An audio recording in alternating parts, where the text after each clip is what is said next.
Thank you for joining us today. It's my pleasure to welcome Dr. Jennifer Jones and the GEAR Group today. Jennifer Jones is a political ecologist who employs a transdisciplinary approach to explore the relationships between nature, conservation, and globalization. She served as a visiting professor of environmental studies at Williams College and has spent 5 years in South Africa researching the impact of protected areas on local communities. She is currently a program manager and faculty member for the International Honors Program and teaches for Virginia Tech. She has more than 10 years of experience managing experiential education programs around the world and has traveled, taught, and conducted research in more than 25 countries. She holds a PhD and an MS in Environment and Society from the University of Pretoria in South Africa. GEAR is a youth-led media project and educational platform which uses stories and research to inform about and discuss the current economic paradigm. GEAR today is represented by Lindsay Gillies, the project coordinator, and Keith Brunner, the media coordinator. Lindsay Gillies is an award-winning journalist, community organizer, and environmental activist. She has worked with global economic policy and social movements in Tanzania, India, New Zealand, and Mexico. She led the GEAR team at the United Nations COP16 and COP17 climate negotiations in 2010 and 2011. Keith is an environmental organizer and educator who has been organizing around the climate crisis since 2007, working with youth of multiple age ranges. Keith was GEAR's media coordinator at the UN COP16 and COP17 climate negotiations and organizes locally in Vermont. Before we begin, I would like to thank the sponsors that made the Progress Paradox Critical Perspectives on Development Conference possible. Those are the Rollover Fund Grant Committee, the Provost's Office, the President's Office, the Dean's Office, the Office of Multicultural Affairs, the Office of Gender Education, the Political Science Department, and lastly, the Latin American Studies Department. With that, please join me in giving our speakers a warm welcome.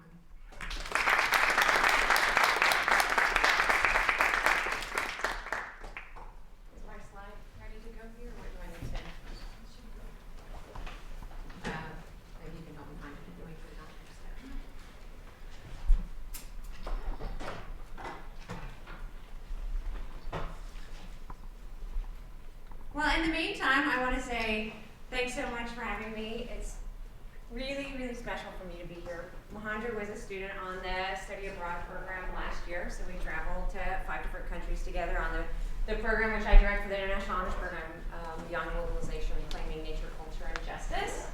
And so she asked me to come. And then Lindsay, it's a pleasure because Lindsay's also a former student from the 8-9 program. And so now I get to sit on a panel with her. And so for me, this is like really coming full circle, so I'm really happy to be here. Well, I guess this portion of the conference was framed under this question of what is sustainability, or is sustainability a myth? So I have to share with you one of my absolute favorite quotes, and I'll just leave it here for you to ponder and write. It's Gus Speth, who many people may know, who was at Yale for many years and other places. I'm going to go really fast because I have a lot to say. And so it's not just that I had a lot of coffee today, but I really want to get through this. And so I'm not going to be using many slides. I'm going to go to a few slides related to some maps and things. So don't be waiting too much for the next slide to come. So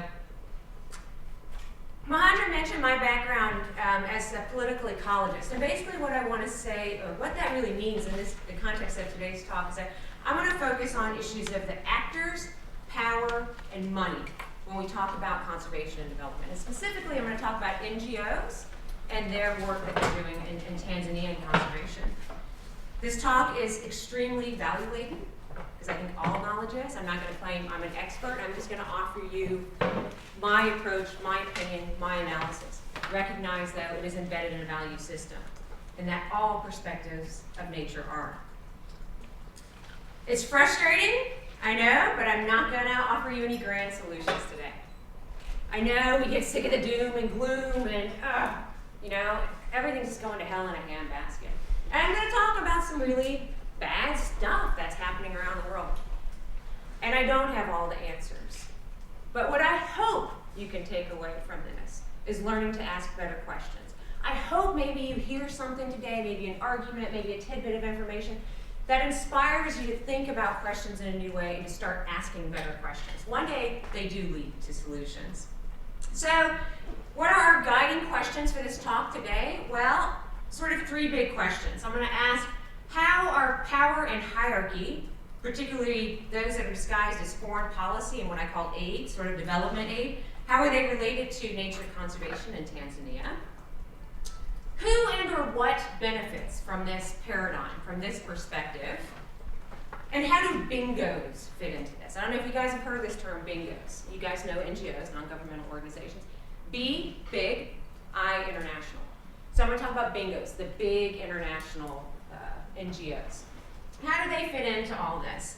And I'm going to sort of come to the conclusion at the end that really what I'm talking about is a nonprofit industrial complex.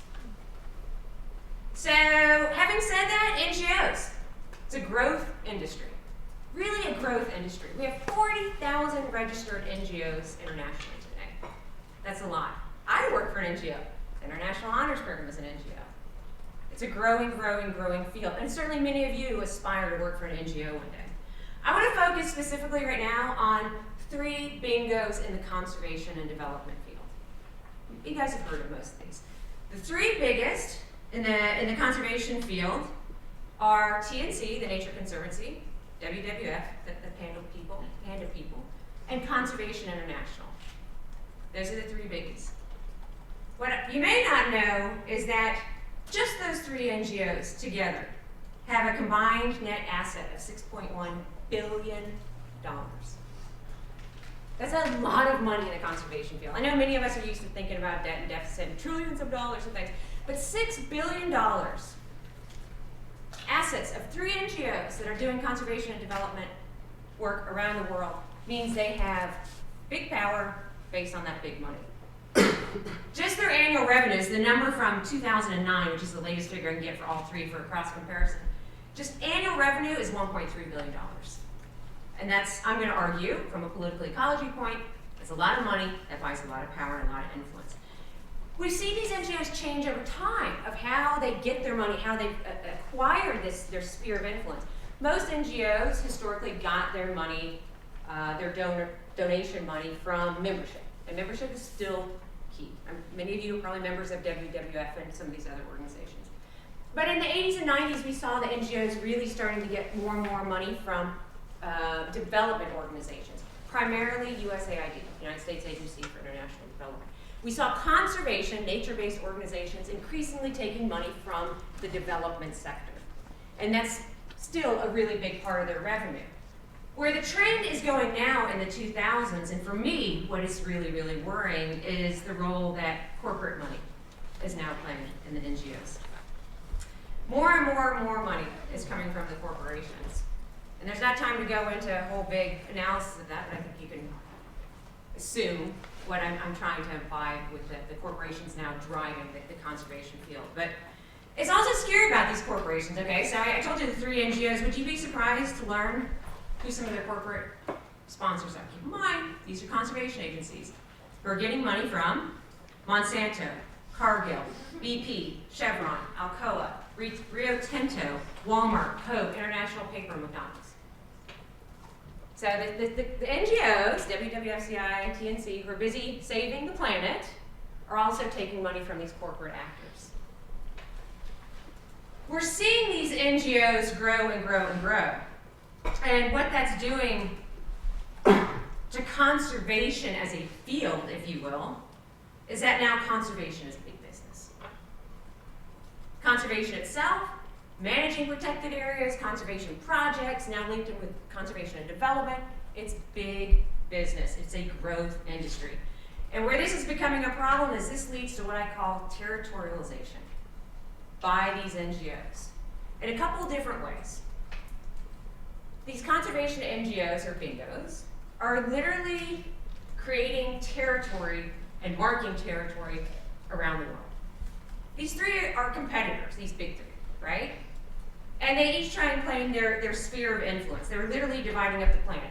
CI says, okay, we'll take the Amazon, we do this area, WWF, oh, we've got East Africa, TNC, well, we're doing Latin America. It's like the planet is theirs. Other peoples, places, lands, histories, communities, cultures are now being territorialized by NGOs. Fiscal territorialization. These NGOs are competing over donor funds because there is still a limited pool. While it's growing, and these NGOs are a growth industry and growing and growing and growing, now you would be shocked to see, that the senior management of these NGOs, they make, high 6 figures and 7 figures. Now they actually have titles like CEOs, which is a vast departure from where sort of nonprofits started. They weren't meant to be a reflection of corporate structures. They're meant to be something else. I'm not saying they necessarily have to regress to be something else, but I'm trying to suggest as a growth industry, they are increasingly mirroring the corporate world. So as I said, the fiscal territorialization, competing over donor funds, that also means that there's a branding of terms and strategies. You guys have heard of the term hotspots, ecological hotspots. You've heard the term heartlands or maybe ecoregions. Those 3 terms are literally trademark branded by different NGOs. They own those terms. This falls into sort of the third part of territorialization, which is ideological territorialization. It's been said that, experts seek to define the next big crisis so that you can also be the one to offer the solutions. When you get to say, here's the problem, we've identified it, we've got the research, we're, cutting edge. Now give us money, we're gonna develop projects, we're gonna go fix this, we're gonna go do this. They're defining the next big crisis, they're branding their terms along the way and creating their spheres of influence. Okay, so what?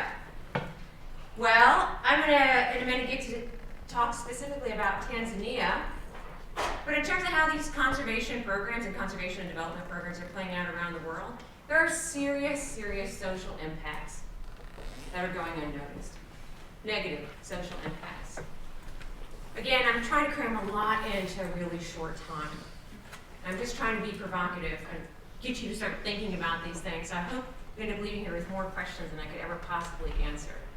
So pardon some of the brevity, but let me just say that when I look at the social impacts being created by sort of the Western conservation movement, the bingos, what I see essentially are where the donors and the NGOs frame the problem of environmental degradation, environmental destruction, and decline in terms of human population, livestock population, local poverty, underdevelopment, a lack of education, so forth and so forth. They're saying local people are the problem. Oh my gosh, we're losing the Amazon. Oh my gosh, we're losing, the Himalayas, the Smoky Mountains where I come from. It could be anywhere. It doesn't just have to be internationally or outside the US. But when they talk about human population, when they talk about, livestock, lack of education, we've all heard that. Basically, the epistemology is being created that says local people are to blame. They are the problem. We just need to go in and help them and fix that. And it has serious social impacts, as I'll describe in Tanzania. But the danger is, I think, it fails to recognize the systemic drivers at work. It fails to acknowledge this idea of developmentality, that we can just continue economic development forever in this sort of endless cycle of input, consumption, and waste. That somehow that the developed economies of the world and our lifestyles, which I'll get to in a minute, it doesn't necessarily acknowledge them as a problem. And this is a really big, a really important tenet. I'm a fan of the writings of Murray Bookchin. I don't know if you guys are familiar with him, but he developed a field called social ecology, which basically the idea is that all ecological problems are the result of deep-seated social problems and injustice and inequality. So when we see destruction of forest, soil, seas, whatever it might be, that is not just local people, but there are these macro systemic drivers. On the program I teach on, of course, that's trying to understand what neoliberal globalization is about. All right, so let's actually jump into Tanzania. And just a very brief overview. I'm talking about East Africa here. This is just a general map. What I really want to show here is that these light green areas here are conservation areas.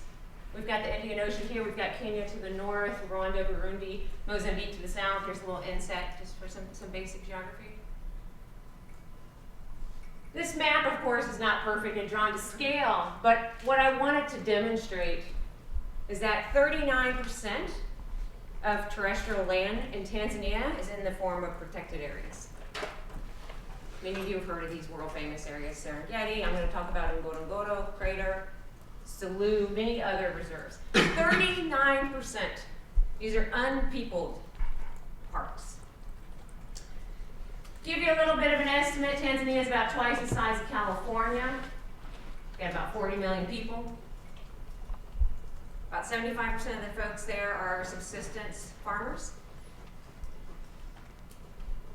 The country in the budget year of 2009 received approximately 1/3 of their government budget from donors. What that means is 1/3 of Tanzania's government revenue to fund schools and hospitals and roads is actually given by the international donor community. Why I think that's important is because when people give you money, they don't just generally say, oh, here's money, go and do what you want. You know, it comes with strings attached. Ideological strings, epistemological strings. I'm trying to say donors have a lot of sway in what the recipients do. And in Tanzania, this has come about particularly in the way conservation is thought of. So, yes, we have these, amazing landscapes, but we also have a development ideology that's being brought in by the donor community that it basically starts with the premise that the state of Tanzania needs to conserve nature, not just for biodiversity, but for tourism revenue. Tourism is the second largest contributor to Tanzania's GDP. So it's really important. It's second only to agriculture. It's big business. It makes good money. So you guys have heard this. How do we create these win-win ideas? How can we have protected areas that, are claimed, designed, that they save, protect nature, but how can they also create jobs in ecotourism and hotels and sort of all those spin-off economies? And so the premise starts with the government wanting to support the continued expansion of conservation areas to boost GDP. But guess what? In all these green spots here, while they're mainly populated now by flora and fauna, people used to live there. Some places people still do. But in many places, and I'm going to talk about right now, people were forcibly evicted to make way for conservation. This is an ongoing thing. Maybe you guys have heard about it, but it's ongoing around the globe, and I think a lot of people don't realize it. Let's go in and zoom in a little bit closer now. So now we're still in Tanzania, we're in the north, and I want to talk specifically about the Ngorongoro Conservation Area. So again, now we've got the Kenya border to the north, we've got Serengeti National Park here on the left, and I'm going to focus on this area here, Ngorongoro. Have you guys heard of this before? If you've watched Nat Geo Channel and some of those others, you've seen it. It's this giant collapsed caldera. It's 10K by 10K big, and it's got all these amazing critters and megafauna running around in there. And Ngorongoro was created as a mixed-use, multiple-use conservation area in 1959.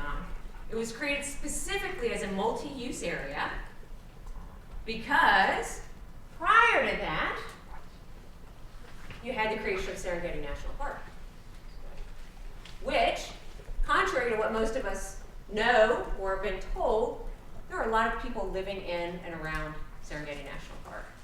And if they weren't living there permanently, it was certainly an extremely important part of their livelihood. I'll talk about the local folks, the Maasai, in a minute. You have the creation of the Serengeti National Park in the 50s. Everyone's got to get out. People say, where are we going to go? They start moving into this area around here, the northern edges of the Ngorongoro Conservation, well, what became the conservation area. And they were settled there, but then the conservation folks said, well, this is an important area too. It's important for migration, species diversity, all the normal conservation biology stuff we think about. But we've got these Maasai folks living here. We're already evicted from the Serengeti, now they're here. So, okay, they can stay. We're going to call it a multiple use area, let them continue some aspects of their livelihoods, and at the same time we'll do tourism and the normal protected area conservation stuff. Well, it's been going like that now for a number of decades. And increasing attention given in terms of sort of development projects and how do we create win-win strategies. And I think at best we can say the results have been mixed. Let me back up for a second and tell you a little bit about the Maasai, who are the predominant indigenous group in this area. Certainly not the only, but Maasai are semi-nomadic pastoralists. These are folks that make their livelihood from mainly cattle and sheep and goats. You know, pastoralism in this part of the world, the Serengeti is essentially a grassland. Pastoralism means grazers. Cows and sheep are grazers, just like zebra and eland and buffalo and a lot of the other indigenous mammals of that area. So what we have is we have a livelihood, a traditional livelihood that really mimics the natural landscape there. So the Maasai have been pastoralists there for hundreds of years, if not more. Within Tanzania, it's important to understand that the Maasai are heavily discriminated against within Tanzania by their own government, by their neighbors, by other groups within the country. As a pastoral group, and I think as many pastoral people around the world are seen as, pastoralism is not recognized as sort of a legitimate modern livelihood. The story I'm telling you today, and the folks I'm talking about, certainly the people I'm thinking about right now as I'm talking to you, and some of the people in the audience here have met some of these folks in Tanzania that I'm going to mention, or again that are in my heart right now as I talk about this. These are friends of mine. I am not here to speak for the Maasai. I am not here to say, you know, the Maasai want this and the Maasai need this. But I am here at the request of my Maasai friends, including Olenasha, who you guys know, whose family was evicted from the Serengeti in the 50s and into the crater, and now they're facing eviction from the crater, who've asked me to share this story. And I'm going to share the story, and at the end, I am going to explain how I think I'm connected to this story and what my role is in this. But it's really important for me to stay. I'm not here to speak for the Maasai, because I'm not, but I'm here to tell a story that I've been asked to tell. So,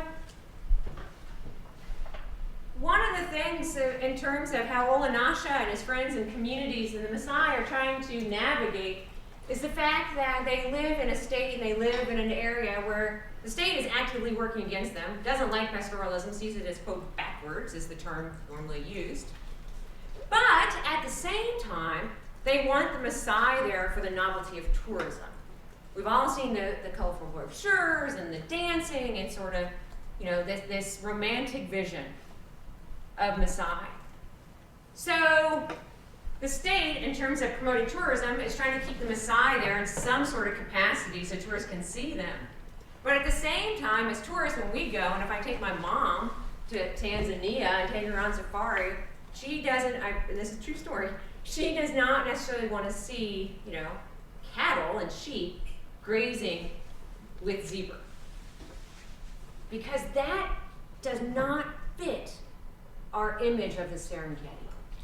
Right? What cattle? No, it's supposed to be the wild Serengeti. This is supposed to be, you know, the native species.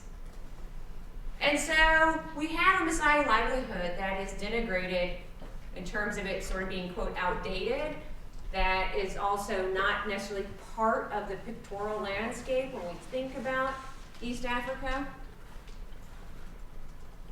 But the great irony being is this landscape, in terms of what it's best for, it's a grassland, it's best for grazing. And the alternative that's being promoted increasingly as the Maasai are being forced out of some of these areas into new areas is to turn to a life of farming. I don't know if there's any biology majors in here, ecology majors, but what's the worst thing you can do in a grassland? Just try and farm it. You'll just deplete the soils in a matter of years. Start planting corn, you'll get a couple crops, and then it'll just dry up. So, in terms of the overall impacts and what's been the result of this conflict that's widely known within sort of the literature, if you will, parks versus people, is that we have impacts on the Maasai. We have this impact where the Maasai are constructed as either this sort of romanticized poverty or this idea of sort of the simple life. Antithesis, we have this other idea where they're, again, local people who are seen as the problem, the ones that are destroying the landscape. In the West, certainly, I grew up, man, I promise you, reading every National Geographic and watching everything, and as a little girl, all I could do was wait to get to Africa, you know, and go and see it. And certainly in my head, what I had learned from sort of the mass media images is that the Serengeti and Ngorongoro Crater and these places were unpeopled, unspoiled wilderness places. We know that's not true. People have been living there. I mean, this is literally the cradle of humankind. Oldupai Gorge, you know, Australopithecus, you know, found right in here. I mean, people have been living here literally for millions of years. This Western idea, I have a brilliant quote by Donald Meining, who wrote a short article called The Beholding Eye.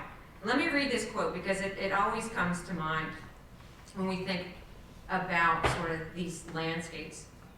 Any landscape is composed of not only what lies before our eyes, but lies within our own heads. That landscape that we're seeing there is not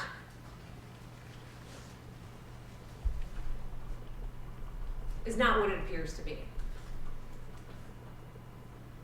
Or what it appears to be is heavily influenced by our own epistemology and value. So when we create these places as these unpeopled places, it's not necessarily true. So some of the other impacts on the Maasai in terms of the expansion of conservation around Tanzania, ongoing, more parks, enlarging parks all the time, but specifically in the Ngorongoro area, multiple use area created for the Maasai, now being forced or being threatened with forced eviction. Serious legislation being proposed by the government that people got to get out.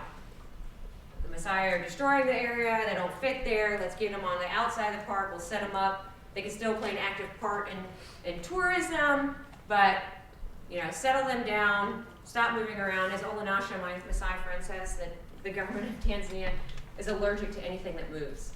You know, they can't comprehend sort of, you know, folks who make a livelihood by moving cattle around. They're being faced with forced eviction, turning the park into a non-multiple use area. 2009, there's been there's been a terrible amount of violence there. The government was accused of burning 8 villages down, of trying to get people out of specific parts of the park. Increasing loss of access. While the Maasai haven't necessarily been forced out of the conservation area yet, they are losing access to certain parks. So you've got, you know, forest in the north, grazing lands in the west, and they used to have access to a greater amount or extent of the land than they do now. Probably most importantly, losing access to water. Right, so this is right on the equator. You don't really have seasons. You have rainy seasons, though. When it's wet, it's really wet. When it's a dry season, there's not much water. Access to water becomes really important for people and livestock. Guaranteed, and this is basically true for most of sub-Saharan Africa, when you find a park that's been created, you're going to find a park that was created around an important water source. Have I got about 5 minutes? 4. Okay, so I'm gonna speed it up here even more. I've just briefly summarized some of the impacts. Lost livelihoods, access to land, water, culture, history, threats of forced removal again. While there are some winners here, and I'm gonna say they're donors and expats, that, as tourists, we get to go and enjoy these landscapes. We get to sate that desire to protect the African image of wilderness and megafauna that we love. Of course, there are many people that are directly invested in the tourism industry who benefit greatly from foreign direct investment, revenues, that sort of thing. And of course, there are many folks who make jobs and careers in the conservation and development industry itself. And so I end up with this question like, okay, even with all this negative stuff, would it still be okay if, at the end of the day, nature was being protected? Could we even overlook the social impacts if at least nature, the biodiversity, non-human nature is being protected? Well, guess what? You've got Simanjiro game control area down there in the south. Masai were forced out of the area, they turned it into farming. Half the game area is now farming and is rapidly being depleted. You've got impacts of tourism. Again, back to the freshwater drought 2009. I was there. I promise you, my hotel, my campground had flush toilets. There were Maasai dying of thirst. Literally. Literally. I had a flush toilet and animals dying everywhere on the roads because they didn't have access to water. You have the documented loss of biodiversity within the crater, within the park itself. You have a decimated rhino population since Maasai have been further and further excluded from management of the protected area. And in other adjacent areas, you have 50% decline in overall mammal population. So the social impacts are drastic. The natural impacts are drastic. There really, in that circumstance, with those two groups, are no winners. But there is one big winner, and I would say that's the thriving conservation nonprofit development complex. That being the expert who gets to define the problem and say, this is the problem, now I get to offer this solution, leads us to a situation where curing poverty pays good money. Where being the development expert pays good money is a damn good career. I'm going to take 1 minute and explain how this all comes back to us and me and what I think my role is in this. I said I don't speak from the side, but I do think I have a role in this event that is playing out here and replicated so many other places. And that's that conservation is not something done over there. It's not just something we go and do in Africa and Asia and the Amazon. That the drivers of degradation are found in our own place. That we are part of this larger system. That poverty doesn't just happen. We create it. I mean me and you. We create it. Through the system I talked about. And I'm going to finish by saying, what is sustainable development, sustainability, a myth?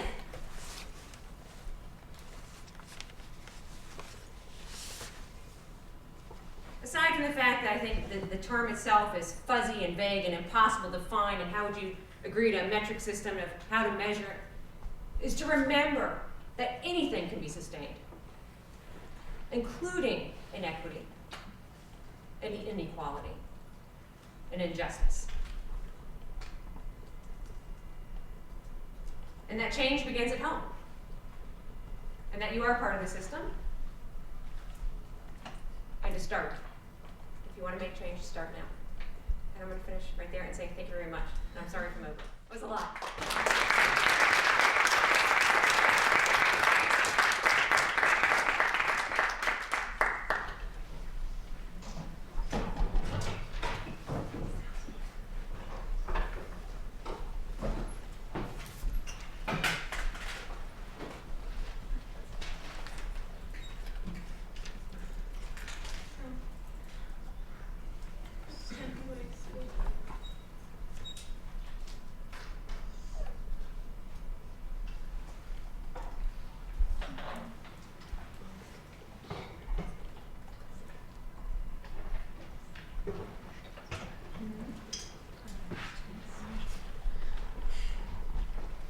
So it's really amazing to be here with Jen and Mahendra. I feel really connected to this particular lecture that Jen gave, because a lot of this background and a lot of this beginning critique is where I feel like I got started beginning this exploration and asking these questions. But I'm really happy to note that Jen left off on questioning sustainable development and really posing this question. Sustainable development is this big, fuzzy, vague thing. But that's sort of our starting point right now. So my name is Lindsay, and I'm from the Gears of Change Youth Media Project, and I want to start with sustainable development. This idea of sustainable development, started in the late 80s and started to take on this life of its own in 1992 at the Rio Earth Summit. And out of there you start seeing these new policies that are attaching the ideas of sustainable development to specific policies that are being implemented internationally. Out of the Rio Earth Summit in 1992, you see the birth of a line of conferences that are coming up. These conferences are using the United Nations democratic system, one country, one vote, to allow countries to come together and start to reach some sort of consensus, some sort of agreement on how we're going to manage the environment. So you get these conferences. You get the UNFCCC, the United Nations Conference on Climate Change. You get the CSV, which is the Conference on Sustainable Development, and you get the conferences on the biological diversity. And they have been morphing in the last 20 years until we get to 2012. In 2012, sustainable development looks very different than it did in 1999. We are hitting a new wave of how sustainable development is morphing. And today, we're looking at that in the form of something that's about to be launched called the green economy. In June, in Rio, Brazil, there's going to be a 20th anniversary of the Rio Earth Summit, in which the players at the table are hoping to come back together, and they're hoping to introduce to the world this idea of the green economy, which is what Keith is going to talk about in a moment. This green economy, this idea, is the newest form, the reinvention of sustainable development. It's bringing back in many of these important pieces. What social movements are calling this new green economy, they're calling it eco-neoliberalism. Many of them are calling it neo-colonialism. So this is where we come in. We are the GEAR Youth Media Team. We've attended the last two climate conferences in Cancun, Mexico, and in Durban, South Africa. We've also attended intersessionals, which are conferences in between these spaces. We try to use media journalism, education, and solidarity work to focus on what is happening in climate finance, what is happening with the green economy, and what is happening with false solutions that are being perpetuated by players and actors such as the World Bank, the United Nations, and other multilateral institutions and corporations. We come to these conferences, and one of our main goals is to amplify the voices of underrepresented parties or stakeholders. We primarily try to align and tell the stories of frontline communities who are on the struggles of climate change. We have aligned ourselves primarily with the Indigenous Environmental Network and other frontline communities that come to us and ask us to move. So Keith is going to lay a little bit of context of sort of where we are and where we enter this theme. Hello, everyone.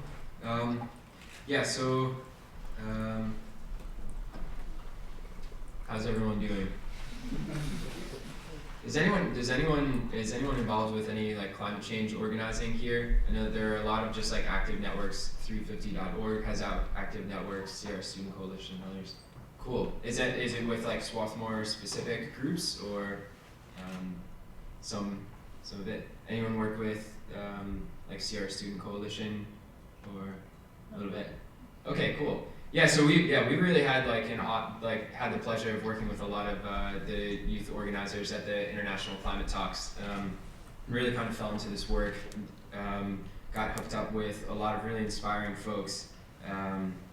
And one of the things that we're seeing is that it's really important to take a look at the context that these climate change negotiations, sustainable development negotiations, et cetera, are taking place within. So we have kind of to take like a macro perspective.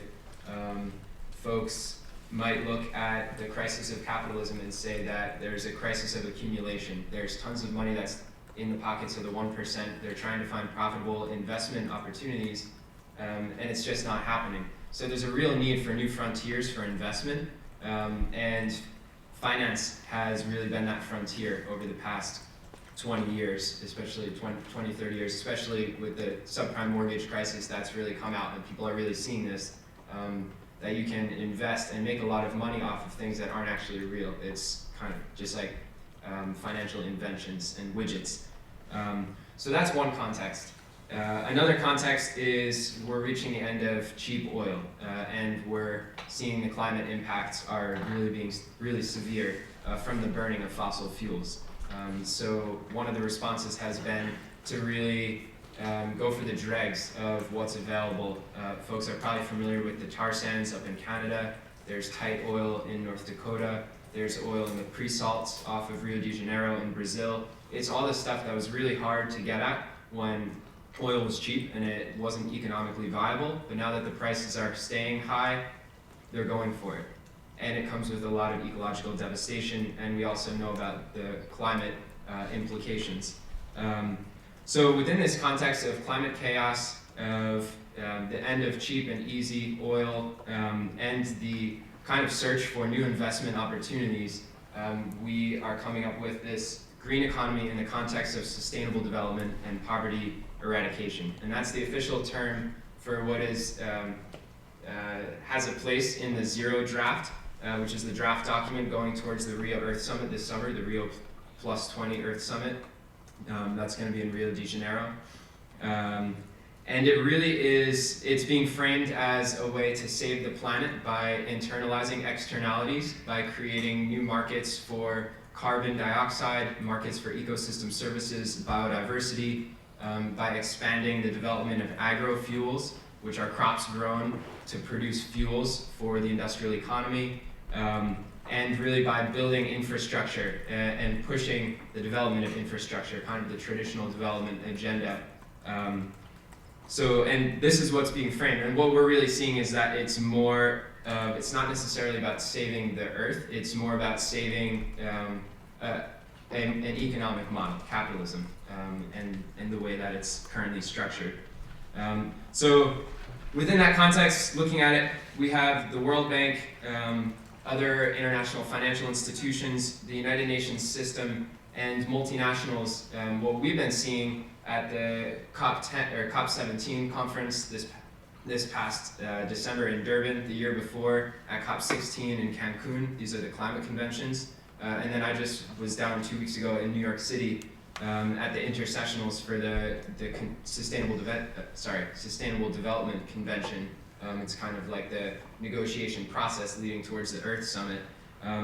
Is that there's a lot of the word of the day, the word of the year is public-private partnerships. It's all about saying, wow, we live in a state of fiscal crisis. States have absolutely no money to throw down to save the planet. So what we need to do is use the meager resources that states have, nation states have, and be able to attract private capital and make, if sustainability is going to happen, the only way it's going to happen is if we can make it something that private capital will want to go and invest in, and it's going to get a really good return. So I'm going to transition to show kind of this is a quick film that's being produced by a documentary filmmaker from Montreal, and she's looking at one of these markets, which is kind of we'll talk a little bit more about the markets, but this is one of the older ones that's been around for some years now. Hopefully this will work with the sound. In 1997, 178 countries signed the Kyoto Protocol. Due to the rising levels of carbon emissions around the world, a carbon market was established as one of the primary means to reduce pollution. Carbon credits allow polluters in the affluent global north to continue their activities unchecked, as long as someone, somewhere in a developing nation is simultaneously doing something green. But what impact are these offsets having?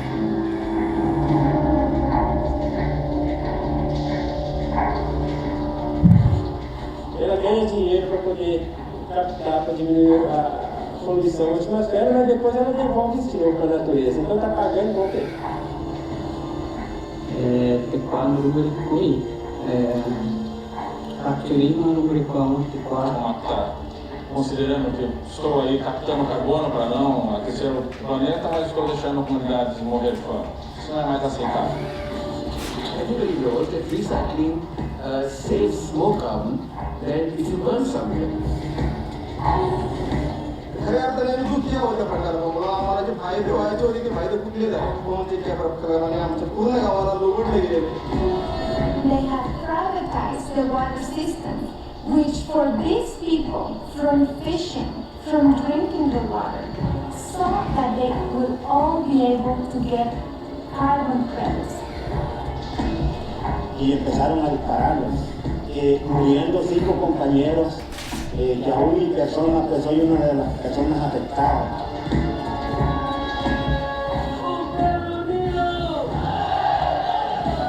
El problema es que se ve siempre la solución desde el punto de vista del capital y no desde el punto de vista de la protección de los seres humanos y del planeta. Los seres humanos son más importantes que el capital y que el dinero.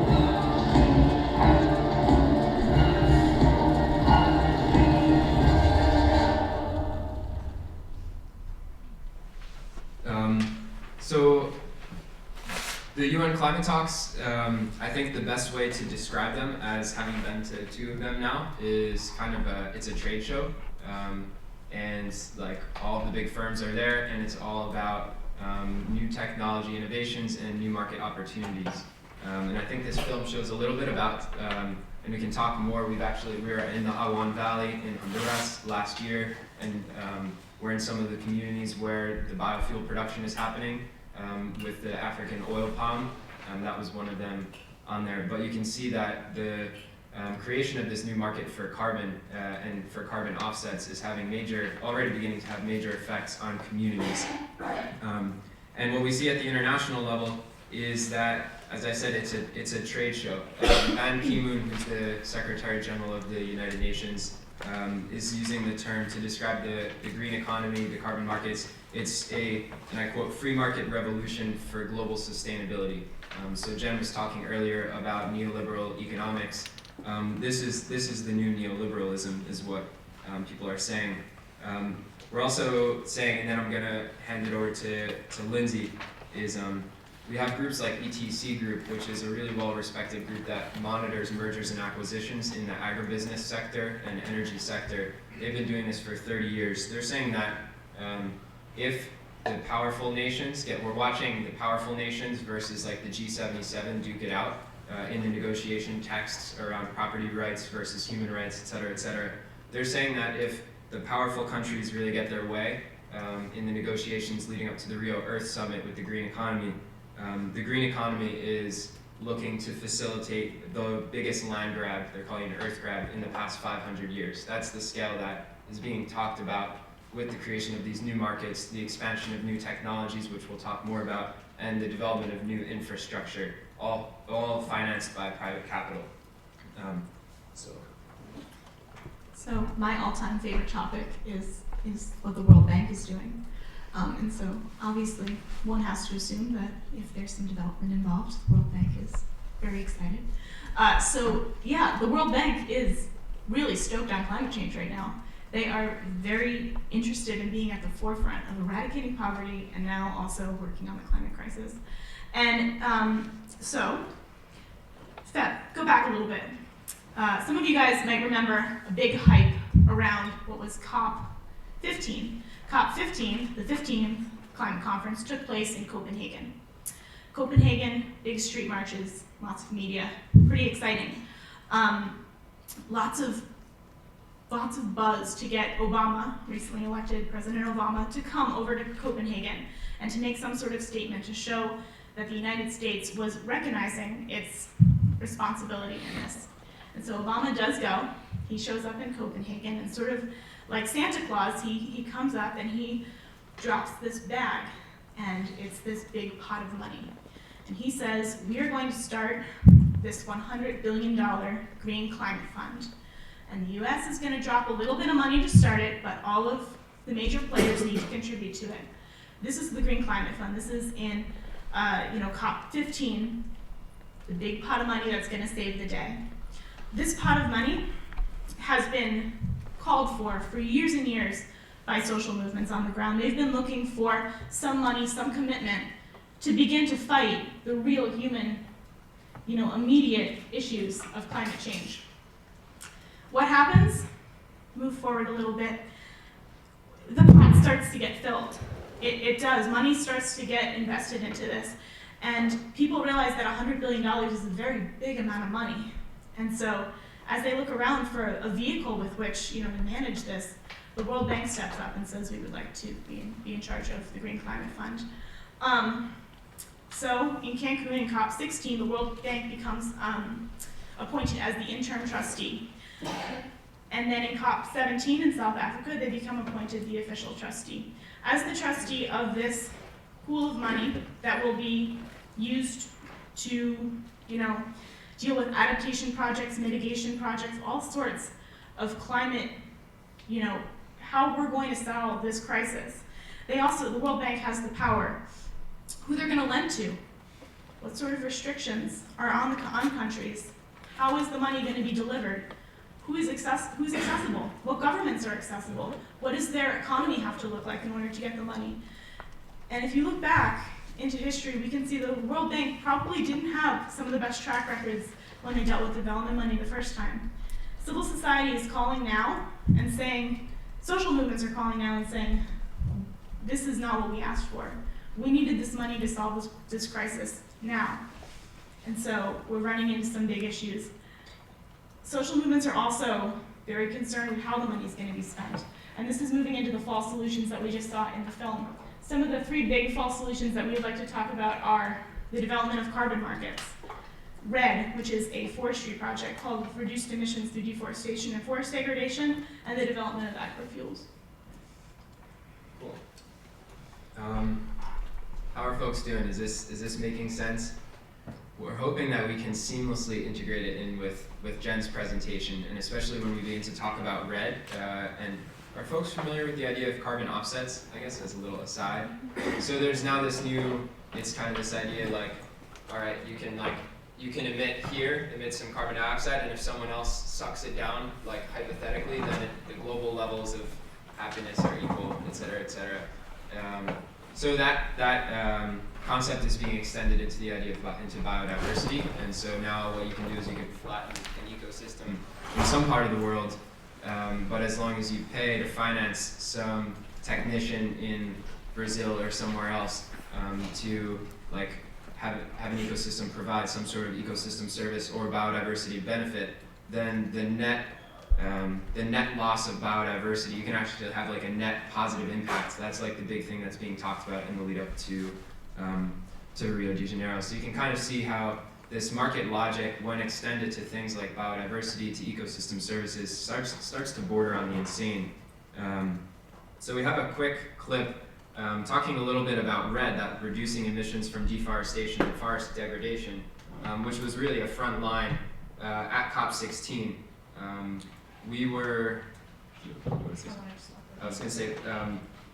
We ended up being removed from the talks as part of a youth protest, along with other youth organizers from different parts of the world, organizing against RED. And multiple times throughout the conference, people were asked to there was these no RED stickers, we were asked to have them removed. So it's really interesting to see, because people have 350 signs all over the place, and yeah, 350, but there's no problem with that because it has no political critique. It's just saying carbon dioxide too high, let's bring it down. Doesn't really matter how we do it.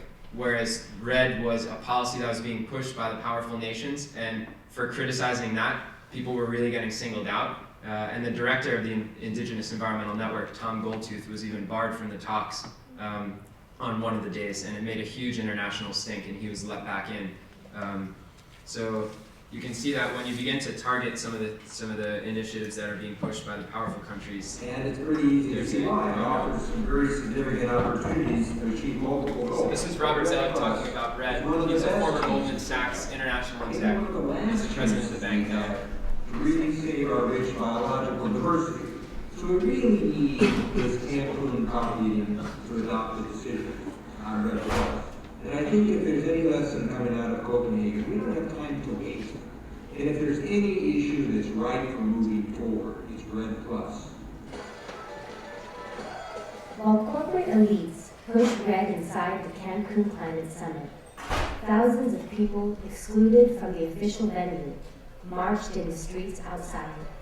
We're here today marching with thousands of people in the streets of Cancun, answering the call from La Vida Campesina, the biggest social movement on the planet.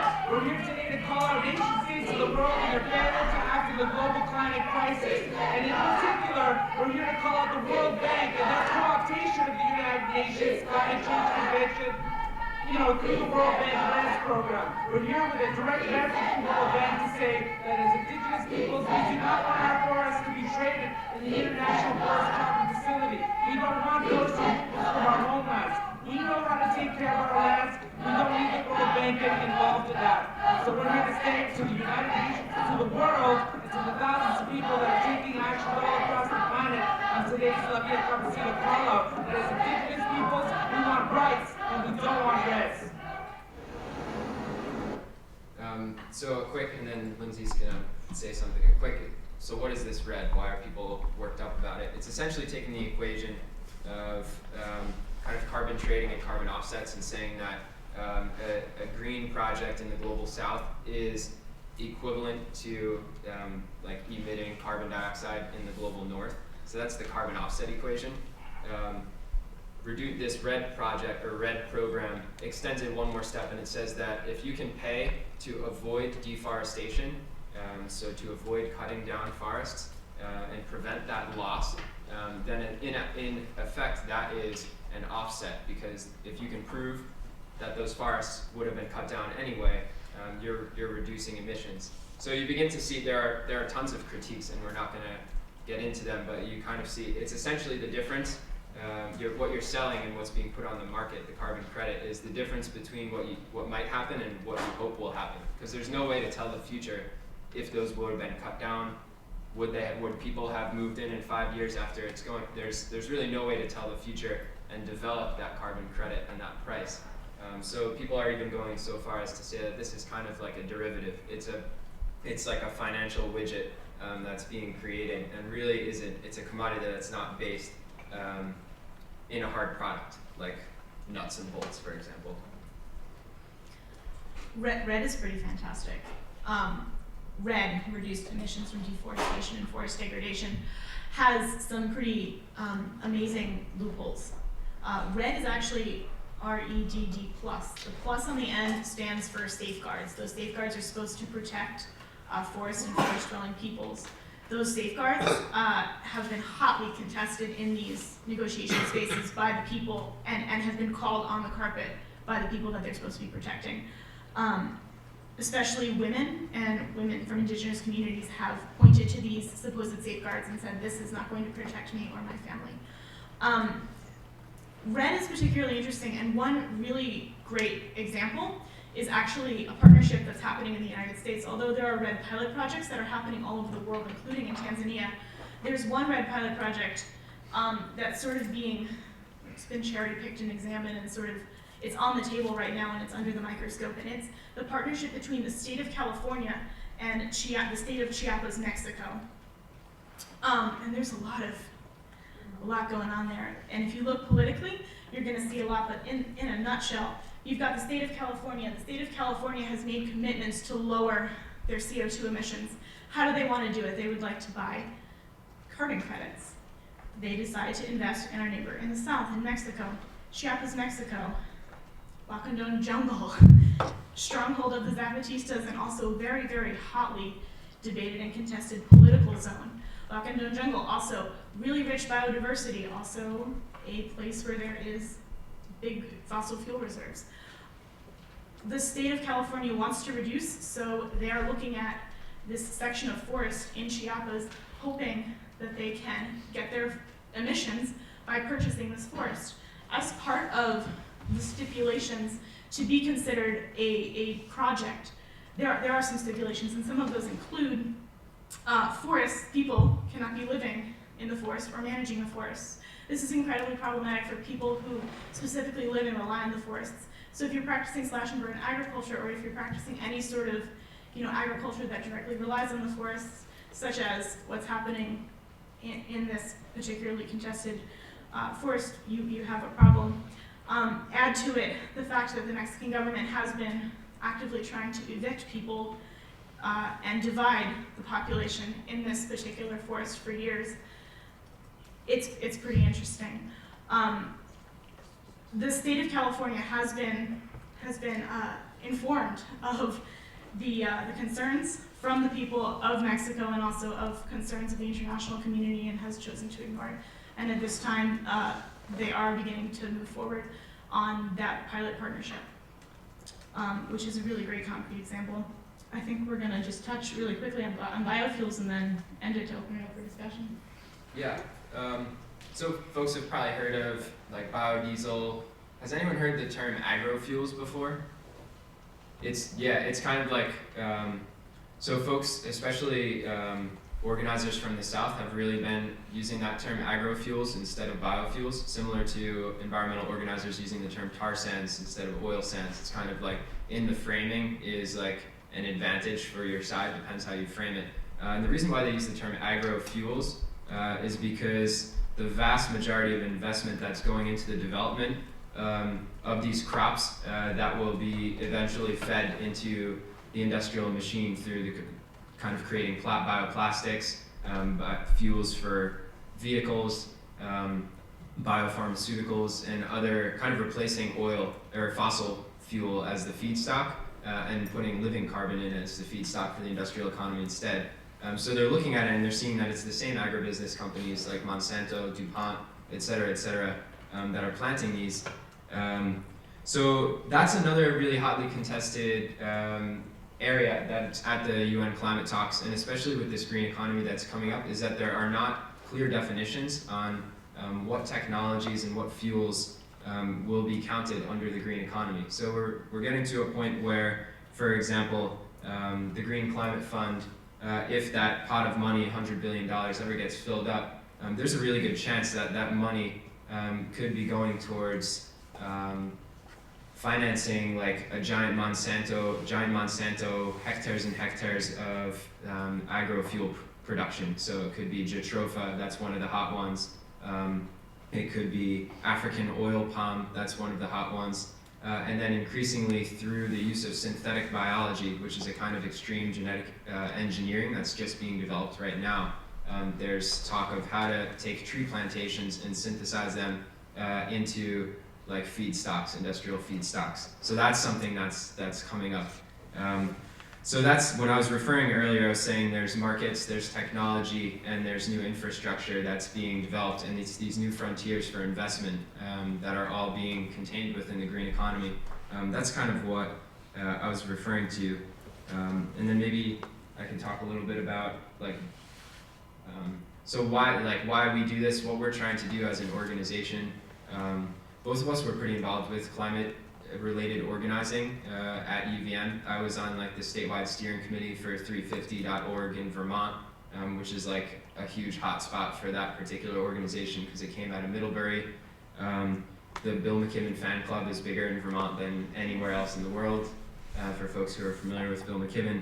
But after going to the talks and talking with people who had critiques of more of these conventional forms of climate change organizing, we're realizing that it's really important to move beyond the dirty, clean dichotomy that people are using in terms of framing and organizing, and begin to talk about real solutions and false solutions.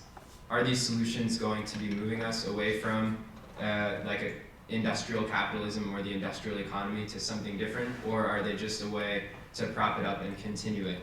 is this a solution that's going to move us away from a system that's based on perpetual growth, increasing the GDP, increasing kind of the, as some I've heard it said, kind of like dismantling the ecological infrastructure of the planet.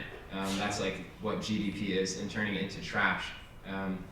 Are the solutions going to be based within the framework of GDP, or are they going to be based within the framework of something else? So that's kind of where we're trying to head with some of this work, is looking at these issues that are coming up and trying to use this research and this media work to inform especially US youth climate strategy, because we are a really influential country here. And do you want to finish up? That's a good place to end. Yeah, cool. And we look forward to questions or informal talking afterwards as well. Thanks.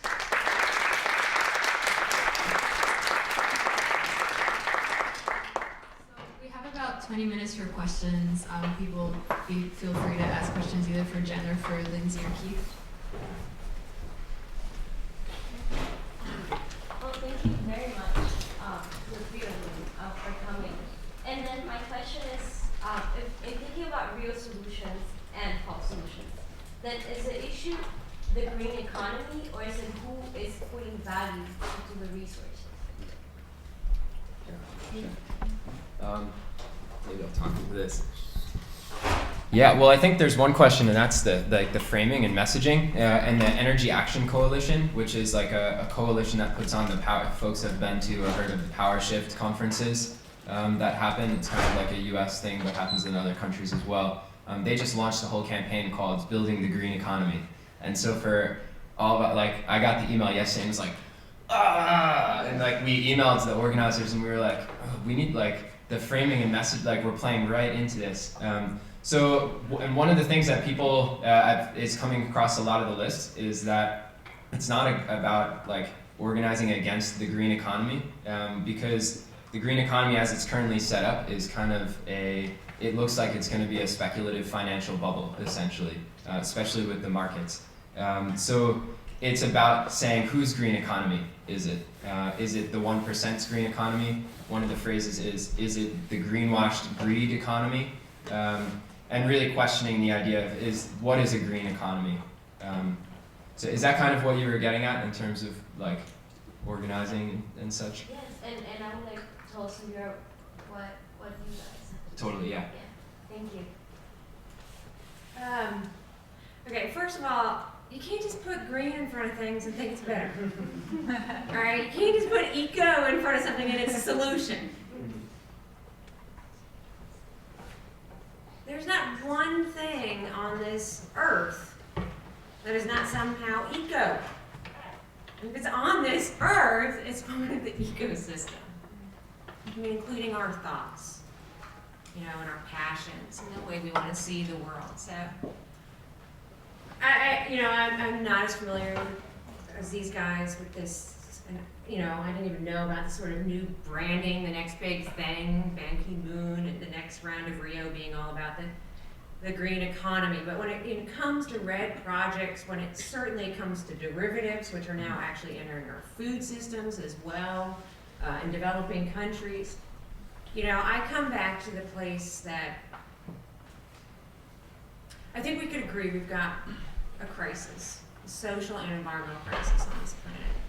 We could maybe define it different ways. You care about species, you care about people, we might frame it different ways, but we could have a shared understanding if there's a crisis. And these solutions that are being offered today are the exact same paradigm that created this crisis. These market solutions are what got us in this place. It's these market ways of living, of constructing the world is what's causing the deforestation and degradation. And I just bring this back to what I said several times, is those people that get to define the problem get to offer the solutions. And right now you have literally people invested in the market, literally, who are creating these systems. And they are going to benefit hugely. One quick thing I have to say too about red specifically, that's really worrying for me is that, I really believe I want to live on a planet where, as we say in a lot of social movements, there are thousands of alternatives. Many ways people can live, right? Many ways to conceive of life and the way we construct our identities and time on this planet. And that there should be room for all of this. The thing about these market solutions and something like RED in particular is that you have this thing called RED readiness. Right, so before a developing country like Tanzania can be brought into RED and sort of be brought into the carbon market and actually start getting payments and start doing all those things, the country itself has to be, quote, readied. Ready to receive the payments, ready to become part of this network. Which means that if they don't have a proper finance or banking system, well, the World Bank, the UN will come in and help set one up. Oh, what's that? You don't have Western style of land tenure? Okay, well, let's come in and demarcate everyone's land and move away from communal tenure, indigenous tenure, to Western styles of tenure. Oh, what's that? You don't have democratic elections and voting rights and things? Well, okay, well, we're going to change that. What's that? You don't also have Western style of education that prepares those people to be ready to become voters, to participate in that democratic system, blah, blah, blah, blah. So before people can start getting their RED payments, they have to look exactly like us, like the system I come from, at least in Knoxville, Tennessee. And that's really worrying for some obvious reasons.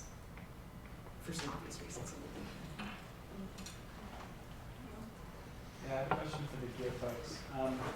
I think something that is, well, I love everything you're doing, first off. And I'm wondering how the two of you conceptualize, like how you think about building enough power among indigenous communities and their allies and other frontline groups to actually be able to confront these false solutions and get to a place where, we stand a chance of winning. Because where right now is that all of the power holders, United States government, and everyone else has no interest in moving away from market-based false solutions. So I'm wondering, I know that's the big question, right? But how do you think about this, the big picture and the long view? I mean, I think that the big thing that sticks out for me is I identify as a white heterosexual female, which gives me a tremendous amount of power and privilege in this society. And I've identified that, and I've also looked at my role as an educated white female and said, I will not and cannot organize indigenous peoples. And so I would prefer to and like Jen said, it's not my job to tell their story, but when asked, I will amplify it, and I will amplify it as much as I can through the use of media. And so I would prefer not to be organizing their struggle. I would prefer to be stand in solidarity and support it. And sort of in that vein of paradigm change, I believe that the power structures that have put me in the positions of privilege really are the ones that need to be broken down. And so therefore I prefer to step a few steps back and support organizing as I'm being asked and through solidarity. So I think that I've, especially in this struggle, left it to the people that are at the front lines, and they definitely know what they're doing. They're organized. So, yeah. If you want to keep going, Lindsay, I wanted to pull up something that's really worth checking out. That pretty much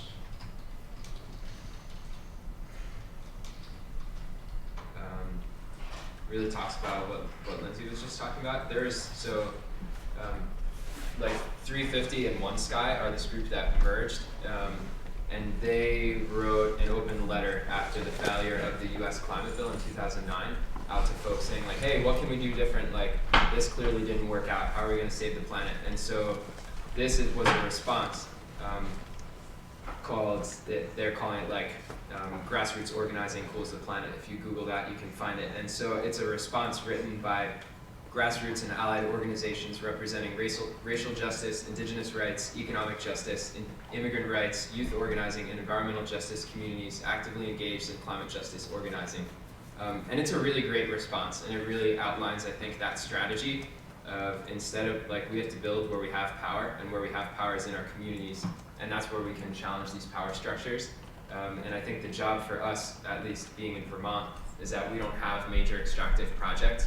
What we can do is figure out how we can stand in solidarity with the communities that are being impacted in Appalachia Appalachia with like mountaintop removal at the tar sands in these other areas, and then with the false solutions that are trying to struggle against that. How do we leverage like the access to cash and other things that we have? But this, I really suggest this. It's that's it.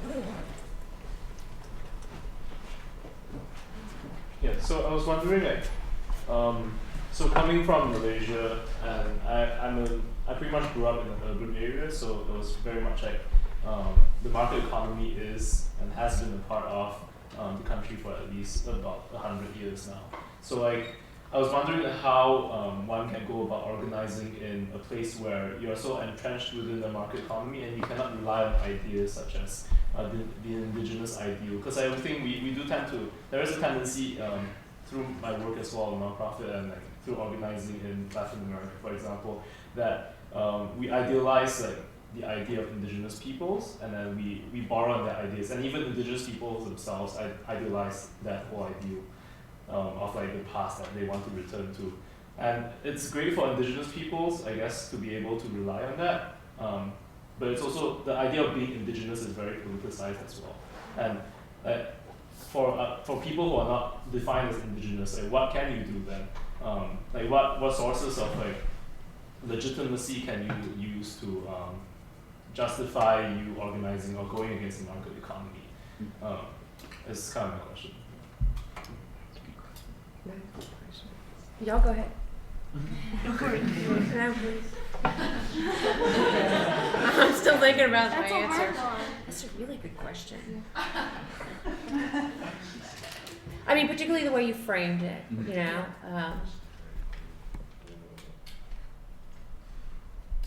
Is there something different about the way urban folks confront a market economy, essentially? And therefore, is there something different about the way they can navigate change? I've never really thought about it like that. I tend to think that urban dwellers tend to have a lot more power, actually, than rural dwellers. So in that way, the way you can make change may not seem as obvious because you're not growing food, you're not training yourself to a forest or something like that, but certainly in my community, in my country, you know, it's the urban people who have the greatest amount of power through wealth and privilege. And they exercise that power directly, but also indirectly. Because whether we like it or not, you know, this is a really controversial thing to say, but like, urban lives are sucking up the planet. Right? I mean, there's a lot said, oh, living in urban areas, you take mass transit and you share walls so heating costs are less and things like that, right? You're from Malaysia, you know that, you know, the big growing urban areas around the planet are not these really cool co-op situations in Boston and stuff where people really are doing these radical things. That is not the urbanism of the 21st century on this planet. And when we move to urban areas, I think we sever our relationship with nature, which is inherent to most of us. Nature now becomes seen as a stockpile of resources, and then they just become a commodity. We further commoditize them, just the way we think about it, right? So we live in an urban area, you walk into 7-Eleven, and like, of course you walk in it because it's on your way home, and well, I have this bag of chips and this and that and the other thing, and then, you know, all this consumption without even thinking about it. And yeah, I'm just kind of really going off nowhere here, but yeah, I have a real concern about the urban construction of identity is really separating us from nature. And why I think that's important is because, like, Aldo Leopold's famous quote is, you know, one can only be ethical in response or in relationship to something they can feel, touch, or they have a relationship with. If you live in a city where you don't touch those things, where you don't see and smell them, they become a basket of goods for you, and you treat them accordingly. Right? So I work a lot in the food movement, and I definitely think food is treated that way. And so you have power because through your consumption, through the way your city's designed, through your country's, you know, economic model and stuff like that is shaping the way the rest of the planet is treated. That's a hard question, so y'all feel free. Mine's gone into a million other places.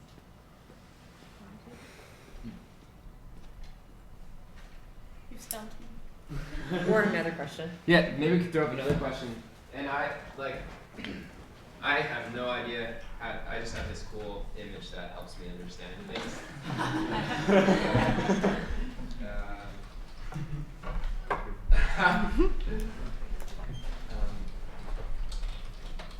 There's the idea of how the market economy is really an iceberg, and folks who actually probably studied with Jen know a lot more about this than I do. And I'm looking for. There's a great photo on here. I'm probably not gonna be able to find it, so I might have to just bail. In the meantime, should we take Good call, maybe yeah. 2 last questions from Ben and Barrington? Sure, yeah. I guess I was just wondering if you have any guesses about how climate change in the next 30 years is going to change the rules of the game. Because I always ask myself this question and I never have any sort of answer, and just because you guys seem to know a lot about it, I was wondering what your thoughts on that are. Well, I think that the powers that be are trying to use climate change to keep the rules of the game exactly the same, and that's the big thing, is that they're trying to take a crisis, which is, what you do, and they're trying to use the crisis to continue to perpetuate this model, and I do believe that when the crisis does hit a point, that things may fall apart, but people have been saying that for years. So I do wonder if this state of crisis will continue to perpetuate this system of neoliberalism that we're living in. And I don't know where the tipping point might hit.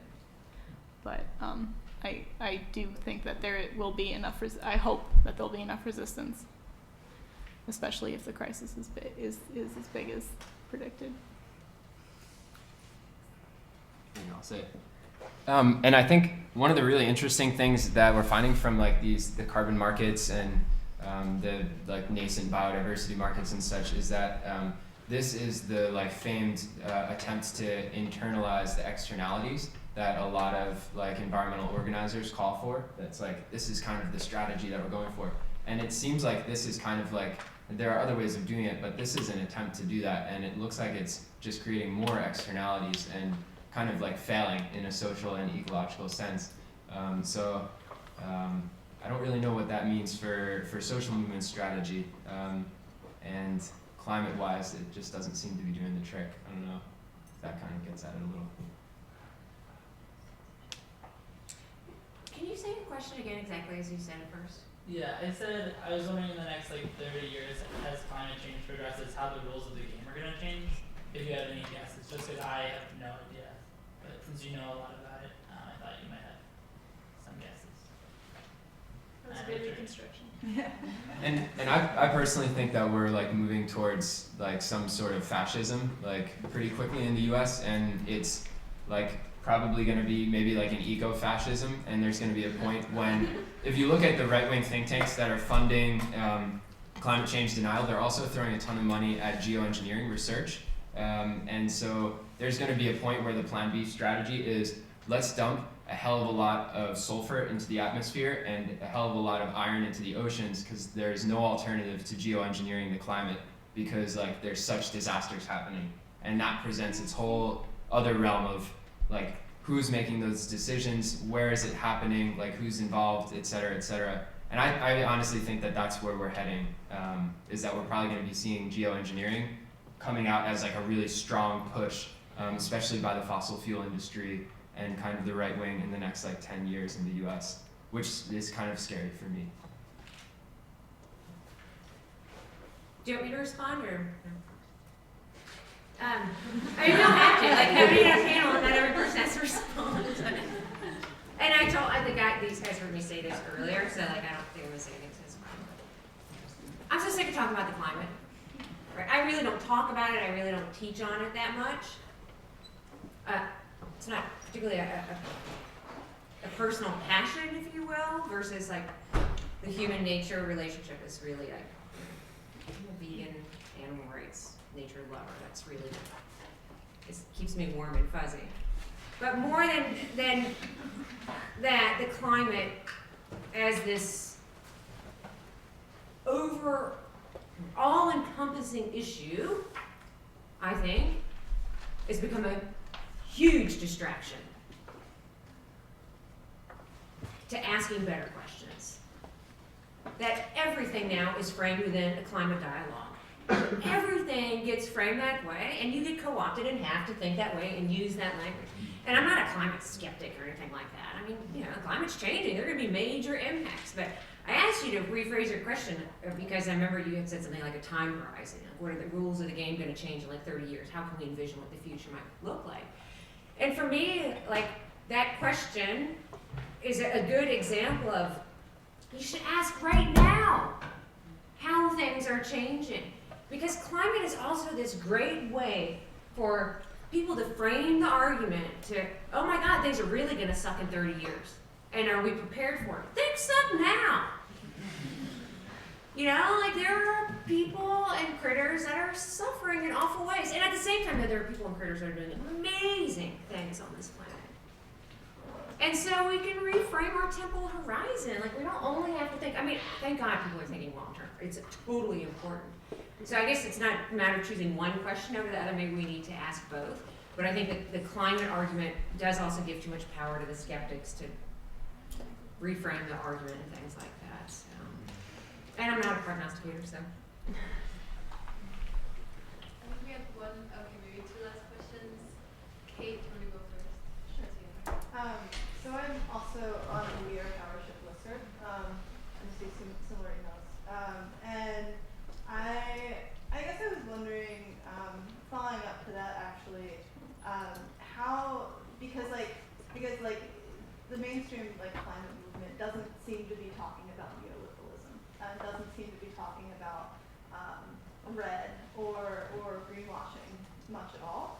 And I'm wondering if you could talk a little bit about how to intervene in that conversation, and how to kind of reframe the terms of argument away from like green economy, away from things, and to put a human face on it, frankly.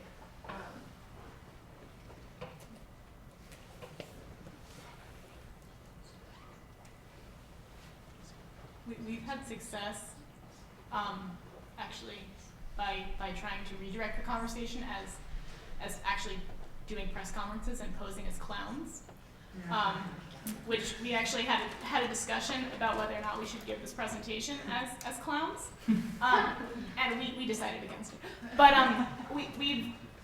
we've found some success actually starting to tap into that question and starting to rechange and really refocus the conversation by presenting this markets versus rights conversation.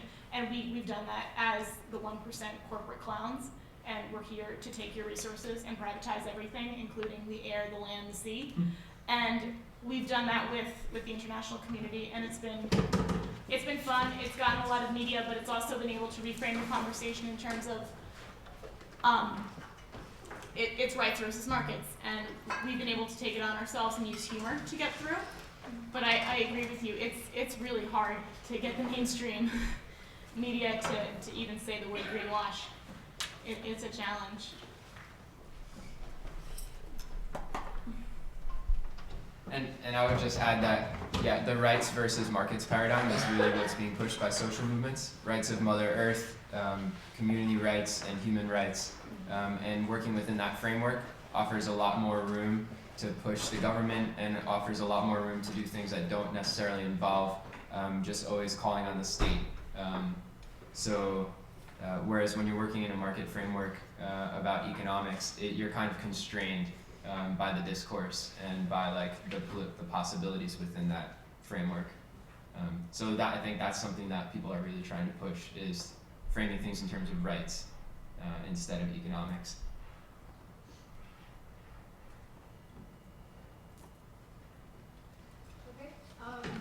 So I think to respect people's times, we're going to wrap up now, but we'd like to invite all of you to join us in Sharples Room 6. We're going to have dinner with our 3 amazing speakers. We're going to actually have Indian food catered within Sharples, so you guys are all welcome to join us. Thank you for coming.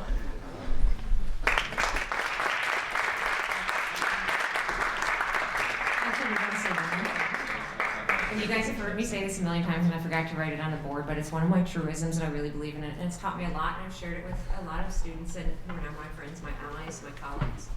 That when we think about how we're going to make change and what do we want to do when we leave this room and start to make change, we're going to think about the world and our place in it is to define yourself by what you're for, not what you're against. When you go out to make change, start living that life and start thinking about who you are and how you are by what you're for, not what you're against.